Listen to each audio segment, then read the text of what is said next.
Now to an update on a tragic story we've been covering here through the weekend. A toddler has died and two little girls are in the hospital, all of them victims of a shooting at a food truck stand in Mesa on Friday. Yeah, those 7 victims were out eating dinner with their families in a parking lot off Dobson in Guadalupe. Monica Garcia talked with the families and has their emotional plea for the community to step up and help.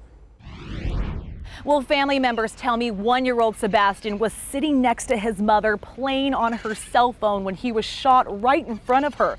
Today, that family continues to hold vigil outside this hospital as 2 more children are fighting for their lives. Hirado and Gisela Duran have suffered more grief than any family should have to go through after 3 of their children, ages 1, 6, and 16, were shot on Friday at a food truck event. He says, "My family was just having dinner when out of nowhere they heard gunshots. Someone was shooting." And yesterday, the unbearable as their 1.5-year-old Sebastian died from his injuries. He was struck in the head after Mesa police say a vehicle stopped in the roadway and shot into a crowd of people.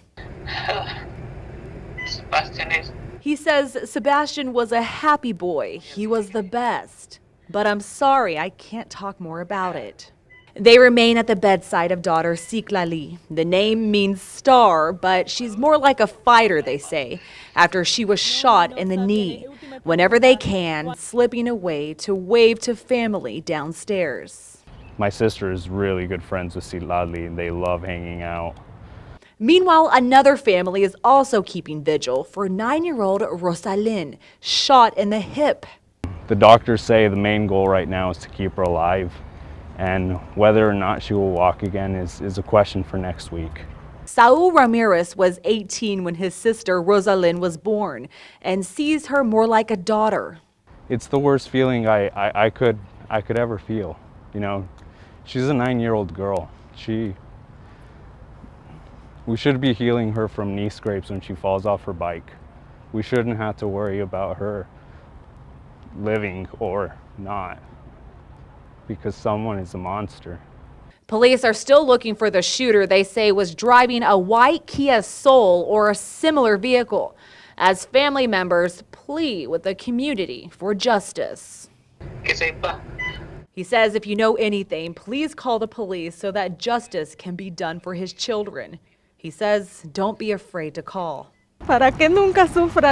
She says to the person who did this, she hopes they never have children, so they never feel the pain her family is going through.